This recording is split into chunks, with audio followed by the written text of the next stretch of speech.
Check 1, 2. What's going on, guys? It is some Joe Schmo here. Day number 9 here on our 12 days of Hallschlock Christmas.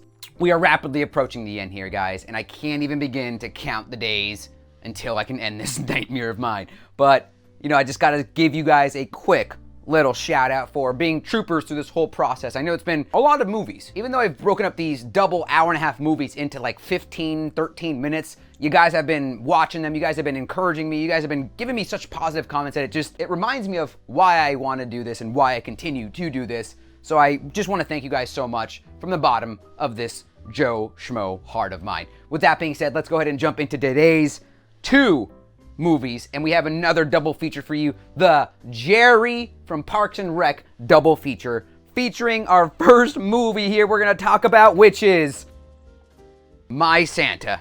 My Santa features another Lawrence brother here in the form of Matthew Lawrence, the actual makes sense hairline Lawrence brother, playing Nick, as well as Samira Armstrong, who plays Jen. And of course, we have Jim O'Hare, who plays Jack.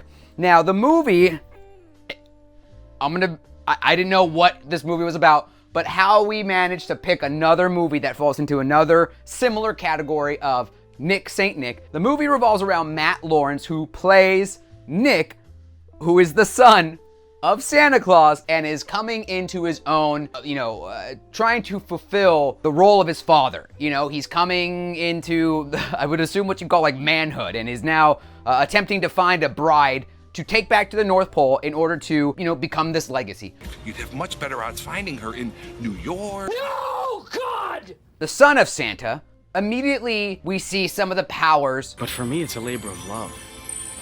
It's what I was born to do.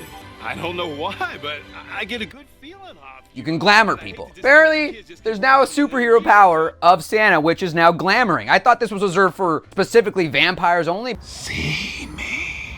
She can't see me from that angle. Now, Jack, played by Jim O'Hare, is kind of like his assistant, his helper, more so his mentor throughout this whole process. Now, Jen, played by Samira over here, is indeed the humbug kind of grouch throughout this movie. There's a ridiculous backstory on why she doesn't like Christmas, and we'll get a little more into that. But her son, who's got probably one of the worst bowl cuts I've ever seen, wants this ridiculous doll. I think it's like it's supposed to be this this Turbo Man action figure, the hot doll out there. $400? Who would be stupid enough to pay these inflated prices?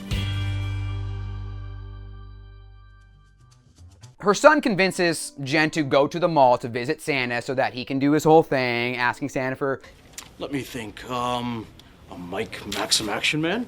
And there's something else I want too. My mom doesn't really care about Christmas. Buddy, well, I'll see what I can do about it. So they go to this mall where her son meets Matthew Lawrence as the mall Santa. And Matthew Lawrence, of course, starts...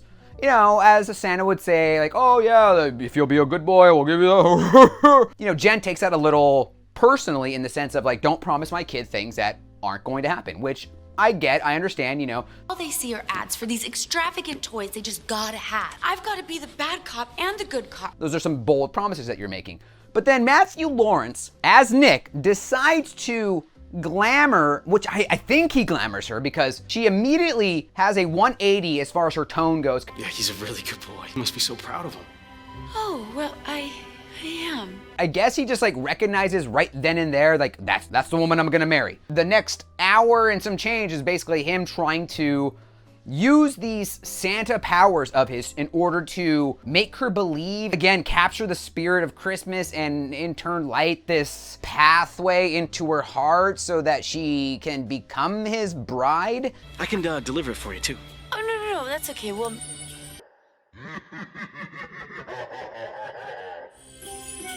Okay. Oh my God, there's so many just shitty moments in this movie. More hanging out that he does with her, he starts to see newer powers, or at least the strength of these powers continue to manifest, continue to evolve throughout the movie. Goodbye, Stella. Bye, nice to see you. Nice to see you, Dexter. I generated presents. You did it! You did it! We have to talk about really quickly Jen and her backstory on why She doesn't like Christmas. I'm upset because you tricked me into having a baby. We're done. We have a baby. Done.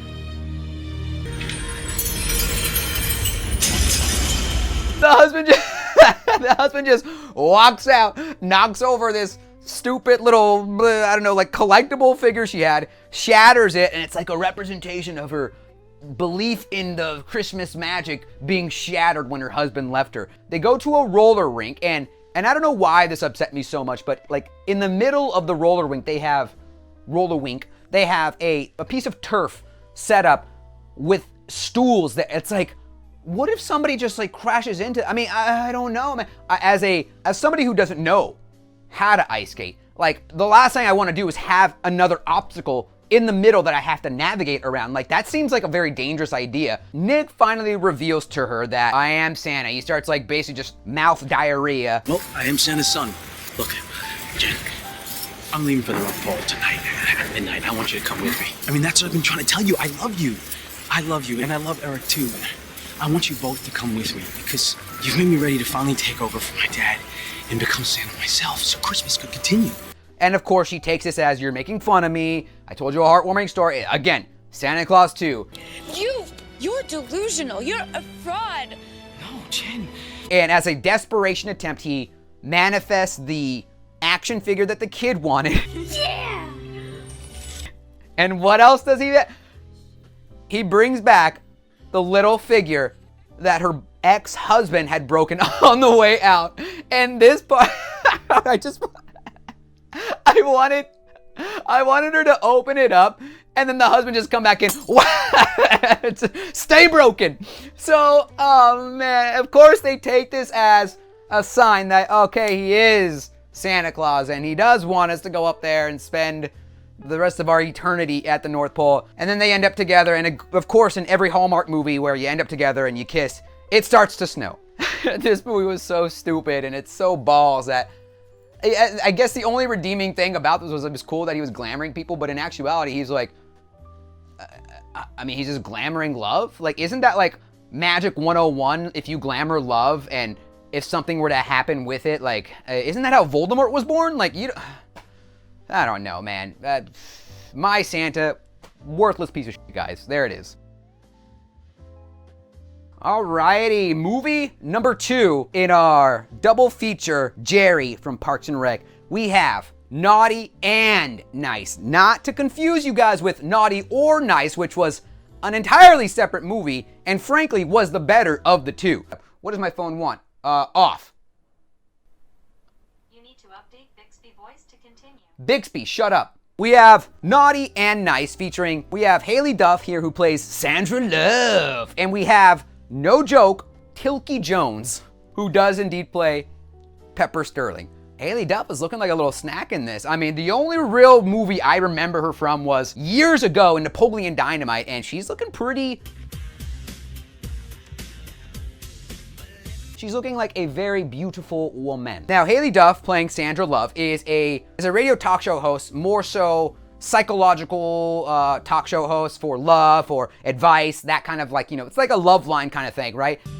Do you mind if I ask how long you and Lucille were together? I got her used in '98. With Pepper Sterling, who is more of like an edgier, like cool guy, like look at my tattoos, I got a leather jacket on, like very rough around the edges kind of guy. As you know, this is the time of the year when we're going over our list and we're checking it twice, and it appears you're on the naughty list. Oh, that is too bad. So the movie opens up with Sterling here, who does this bit about the wife is caught cheating, and then they get the husband on the line. Husband. Alex King, the Kong of big screens, the station's biggest advertiser.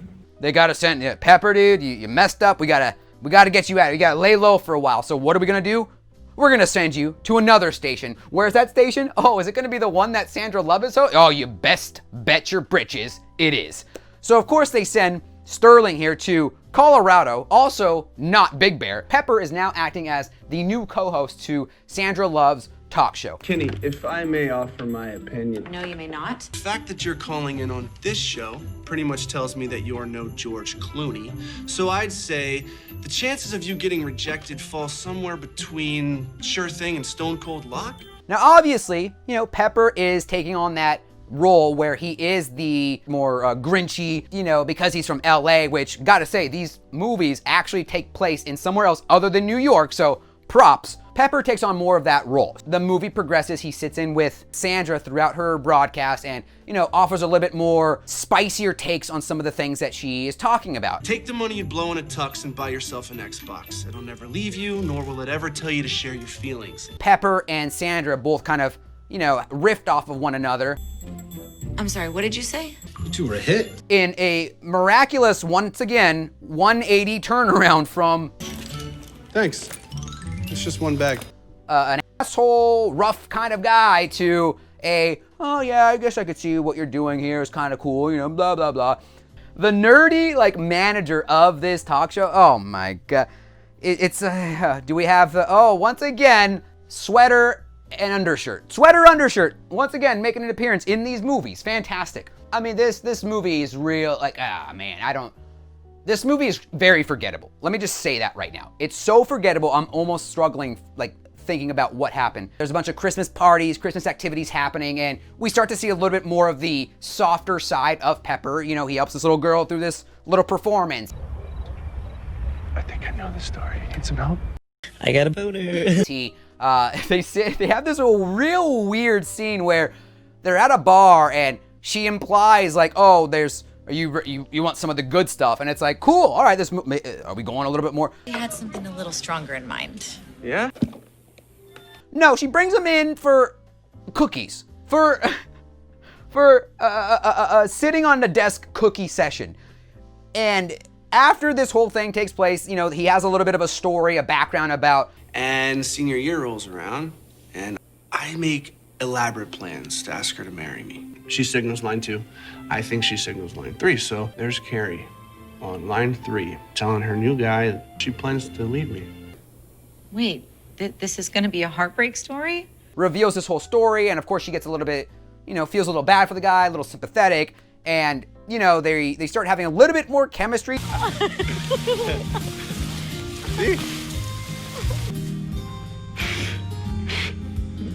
I mean, a little is not a lot in this movie sense. And, you know, she then invites him over to her house for some Christmas activities, right?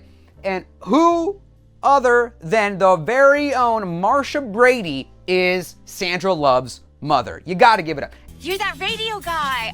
I like you. And I'm gonna be real with you. I'm gonna give credit where credit is due. Marsha Brady, I forgot her name, is a great actor, dude. She is nailing it in these scenes, you know, crying on command. She's doing God's work right now, you know? And of course there's this whole thing that their dad recently passed away. It's their first Christmas without the father in the picture.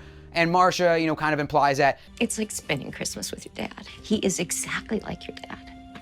No wonder you like him so much. You know, oh yeah, Pepper just really reminds me of him and this and that, and you must have daddy issues because you're dating the man that your dad was just like, which is like, cool, I guess you love what you know, right? So you gotta remember to have fun and let go. The manager at the time is, I guess, going for a promotion or a new gig out in Austin, and he's asking her if she wants to come. More so, I think, for like broadcasting reasons for the job, but it's implied that he wants her to come because, like, I guess they're romantic in some way. I don't know, man. I don't get what's happening in this movie.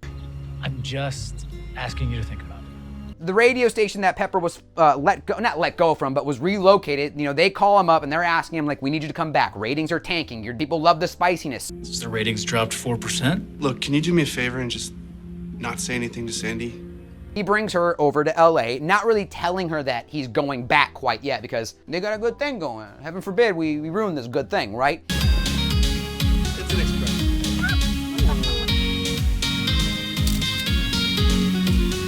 And then he reveals that I am coming back to work here, and then she...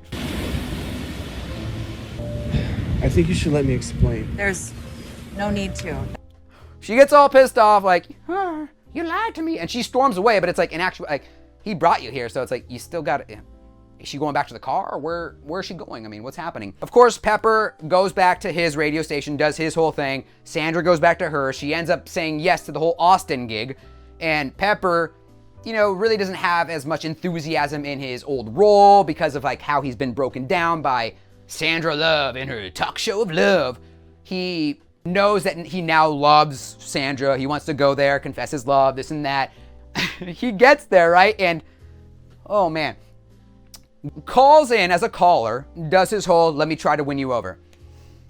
Says that he's outside and... All right, this is it. She comes outside. He says he loves her.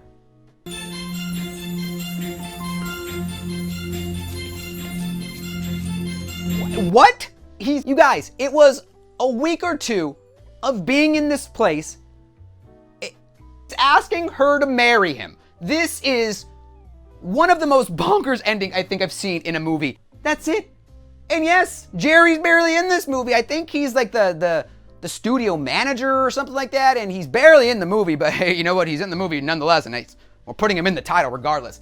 Anyway, that's the end. They kiss again. I think does it snow again? It does snow again. And that's it. That is Naughty and Nice. It's so dumb. I'd rather see Naughty or Nice. At least Naughty or Nice had a more original premise. This one was just like two talk show hosts, they fall in love. Anyway, that's enough of my rant, guys. That was the Jerry special here. Naughty and Nice and My Santa. I hope you guys enjoyed it. That was day 9 of our 12 days, guys. Rapidly approaching the end here. I want to once again thank you guys so much for staying, tuning on in, watching these, commenting them, liking, doing what you got to do. If you guys enjoyed them, then continue to do that. Share them with your friends. Share them with your family. Do what you do, guys. And I'm going to continue doing what I do. Anyway, guys, once again, happy holidays and well wishes from some Joe Schmo to you guys. Peace out.